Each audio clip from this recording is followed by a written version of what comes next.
యాస్మి నాగమణి కంటతో పని చేసింది, చెప్పలేక చెప్పిందా?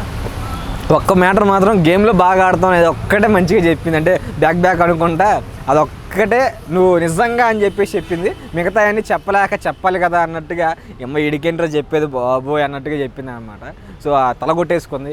ఈడికేసి ప్రేరణ తీసుకొచ్చి వాడికే చేసింది. దీనికన్నా ఆ నీతిలో దూకమంట లేదా బిగ్ బాస్ నుంచి బయటికి వెళ్ళడం బెస్ట్గా అన్నట్టుగా తన ఫేస్లో అయితే టైర్ పెట్టి మొహం అంటే ఒక రకంగా పెట్టేసి చేసింది అనమాట. చాలా బాగా అంటే తనకి అలా పొగట్టడం కూడా తనని అసలు మణికంఠతో మాట్లాడడానికి చిరాకుగా ఉంటే అందులో పొగట్టడం అనేది ఇంకో చిరాకు.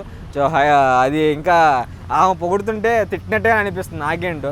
ఆమె పొగిడినా కూడా మణికంఠ అరే నువ్వు ఎదవోయ్ అన్న అంటే ఆ టోన్లో అన్నట్టే తను బ్యాక్ అనుకుంటూ అలా తిడతాంటే అనిపిస్తుంది. తను మా ప్రతి మాటలను ఒక తిట్టగా వస్తుంది కానీ ఎక్కడ పొగినట్టు అనిపించలేదు. బట్ లాస్ట్లో మాత్రం ఒకటే నిజంగా గేమ్ బాగా ఆడతావు 100% ఇస్తావు అని చెప్పేసి అదేదో చెప్పింది. బట్ అది కూడా నిజమంతో అబద్ధం ఎంతో తెలియదు కానీ అది కూడా ఒక తిట్టినట్టే చెప్పింది.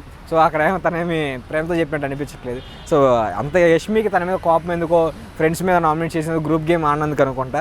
సో అందుకే గ్రూప్ గేమ్ ఆడినందుకు నిన్న షోలో కూడా గ్రూప్ గేమ్ ఆడినందుకు నన్ను హెల్మెట్ అయిపోతే బాగుంది అన్నట్టుగా మాట్లాడుతుంది. నిన్న షోలో కూడా స్టార్టింగే ఆమెతోనే స్టార్ట్ చేశారు. నిన్న కూడా ఆ షోలో కూడా ఈడు వెళ్ళిపోతే బాగుండు, ఇక్కడ నుంచి మణికంఠ వెళ్ళిపోతే బాగుండు, పీడా పోతుంది, నన్ను మోసం చేశారు అన్నట్టుగా మాట్లాడుతుంది. సో తనకి ఎప్పుడు ఏంటంటే మణికంఠ టార్గెట్, మణికంఠ ఎప్పుడు వెళ్ళిపోతాడా అని చూస్తుంది అన్నమాట. అయినా అతనికి అర్థం కావట్లేదు మణికంఠ ఎలా సేవ్ అయిపోతున్నాడు, ఇలా ఉండి ఈ మనిషి ఎందుకు సేవ్ అవుతున్నాడు, ఎంతమంది నామినేట్ చేస్తున్నారు, 4 వారాల నుంచి సేవ్ అయిపోతూనే ఉన్నాడని చెప్పి అది కూడా కోపం తట్టుకోలేకపోతుంది యష్మి. సో మన మీద ఆడియన్స్ మీద కోపపడుతున్నట్టు ఉంది, ఎందుకు అవుట్ చేస్తున్నాను.